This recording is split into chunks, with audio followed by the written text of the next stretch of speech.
So I had a little bit of a hard time coming up with a name for this video. I looked up how to retro game, and I got all these videos, and they weren't quite saying what I wanted to say. They were talking about something different, and I didn't want to confuse people. So I was going to name this video something like how to be an expert gamer, or how to be a hardcore gamer. And it just sounded too pretentious. And then I was like, you know what? Fuck that. Like, I'm taking back the term retro gaming. So, like, you look at a video on how to retro game, and you're just going to get a video about a guy telling you to go get a Raspberry Pi or to go get a SNES Mini. And there's like, I don't know, man. I saw like 10 videos like this, all the same. Like, just go get a Nintendo Mini, or you can use emulation.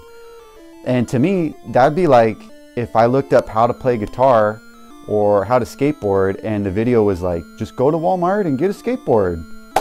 Done. Like, and now they've explained it. Like, it just seems like if you saw that and you were looking up how to skateboard, or you looked up how to play guitar, and the video was like, oh, just go to the music shop and buy a $50 guitar, and there you are.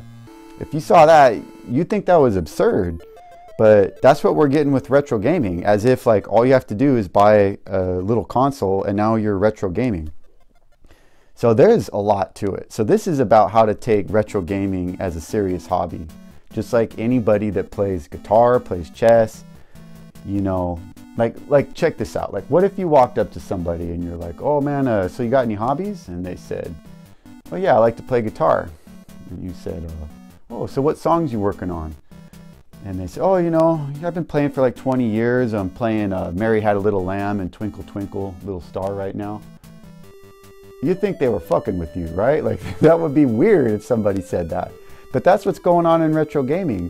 Like, you'll ask somebody, or there'll be a video from a guy that's played for 20 years and he's still like, he's never beat Mario Brothers, and he's played it for 20 years. And I don't know, man. So this is about how to progress in the hobby. And it's going to be a video series. Like, I'm gonna release them all at once. First video, this video right here is gonna be about setting objectives. Second video is gonna be on the hardware you need. Third video is gonna be about how to research games, and also like when not to research games. And in that video, I'm also gonna cover how to practice, how to train. So that's third video. Fourth video is gonna be, I'll do like a quick video on controllers, just like arcade sticks, USB pads, original hardware pads.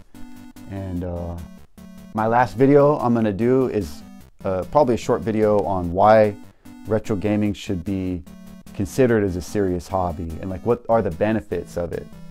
So let's just jump into it right now, setting objectives. So I'm kind of going to go along my objectives, like how I progressed in the hobby. And of course, you don't have to go this way, but you need some kind of rubric, and you'll get the idea of what I'm doing. And you know, you can zig and zag off of that how you want. So first thing I would recommend is just getting some games under your belt. Just beat some games. I would recommend playing Nintendo and TurboGrafx games because they're short. You can beat some of those games in 25 minutes.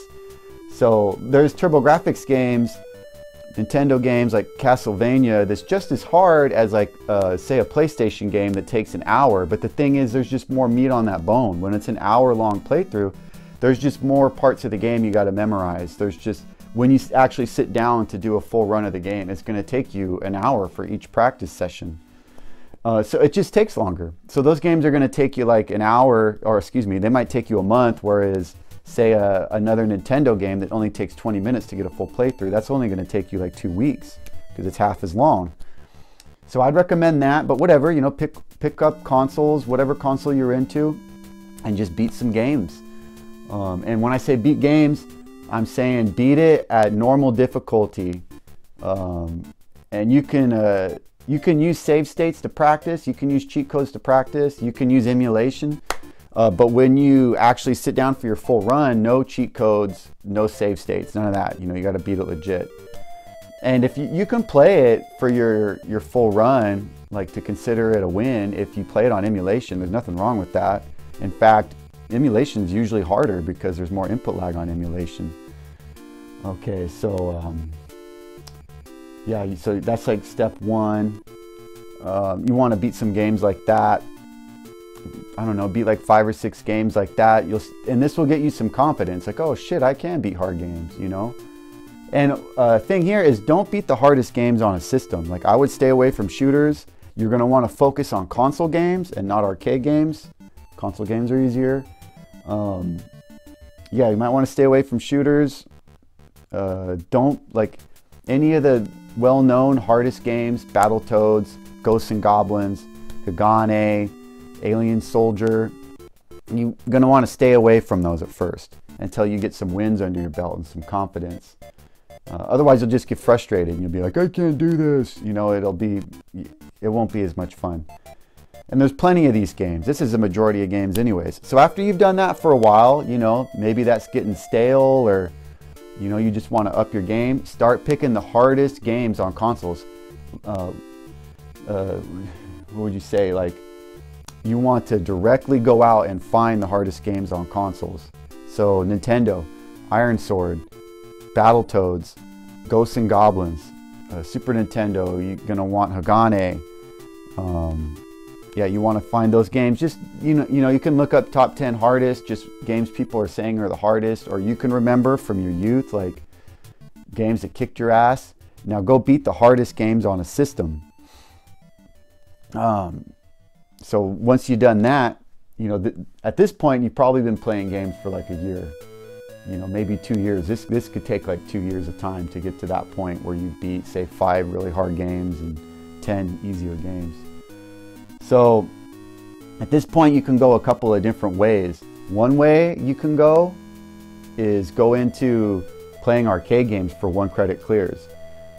And that has problems because emulating at a high level can be difficult. Like, being able to emulate games good enough that you can get 1 credit clears without pulling your hair out can be difficult. And if it's too difficult, you might want to go another direction, which would be just playing games on hardest difficulty, like finding those games that are really hard. A good example for me is Contra 3 on the Super Nintendo. Try and beat that on hardest. That's really fucking hard. You can set like what you could do, like no death runs of some like more easier games like Ninja Turtles on the Nintendo. Try to no death run that. So you can go and stay in the console route if, like, console gaming, you're just set up and everything is more geared that way. It's easier for you. But the other avenue you can go into is emulation. Now, if you're using LCD monitors, the emulation route might not be hard for you to set up at all.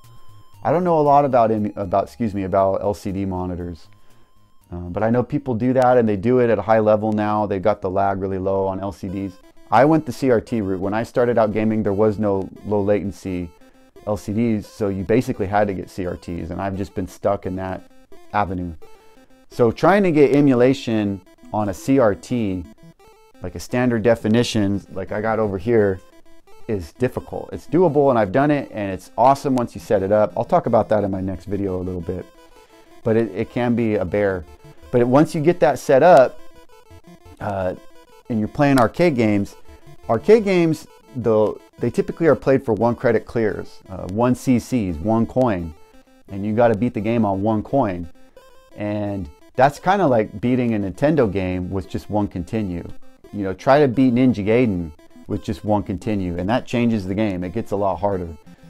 So that's what, you know, elevates arcade games. Arcade games are designed to eat your quarters. There's actually like an algorithm they came up with, the ideal amount of time you want someone on a machine till it eats their quarter, and they'd set the difficulty accordingly to that. So it's like 2 minutes. They want you to die every 2 minutes. So a lot of arcade games, to do that, to achieve that, have a lot of cheap deaths in them, especially the side scrollers. So like every 2 minutes, they'll just throw an enemy to drop them on the top of your head.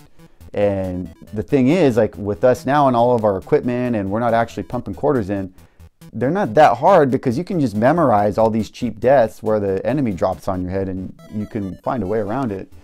But again, it's just, you got to beat it on 1 credit, and that's really friggin' hard. So, okay, so you're beating some arcade games. Once you've done that and you've gotten some 1 credit clears, the next step, there's a couple ways you can go. One way is to, I would say, get into shooters or fighting games. And Shooters and fighting games are really the hardest games out there as far as retro games. Shooters, just playing by yourself, they're just fucking hard, guys. Like, especially in the arcade, like the well-known difficult shooters, R-Type, Gradius. Stay away from those games when you start out, man. I made the mistake of trying to beat those games when I got into shooters, and I thought I couldn't play shooters. Well, no, I just can't beat R-Type 2 because no one can beat R-Type 2. So start out, find some easier shooters to get into. Console shooters, Spriggan on the PC Engine, Twinkle Tail on the Sega, Sorcerer Striker, the USA version for arcade isn't that hard to 1cc. And a cool thing about shooters is they're short usually. They're just really hard, and I love that about them. It's a really intense, like 30 minutes, 40 minutes. Try to get, okay, so you can go into shooters and work on those. I'm not going to go into too much on that. A cool thing about shooters is there's a community around guys that still play shooters. I would recommend YouTube channel SMUPS Junkie, Electric Underground. These guys have Reddits. They love the hobby. They have videos on how to get into shooters, like specifically like fundamentals you can look up. So the cool thing, if you get into shooters, is there's still a community around it. There's the SMUP forums and people to kind of help you grow. If you get into like beat 'em ups on the arcade, there's no community about that. It's hard to find out fundamentals and stuff about those games. There's just not a community. Same thing with side scrollers. If you get into fighting, so another avenue you can go is get into fighting games, and I've done that recently. And the thing about fighting games, you play them online. I play on Fightcade 2. They got the input lag really low.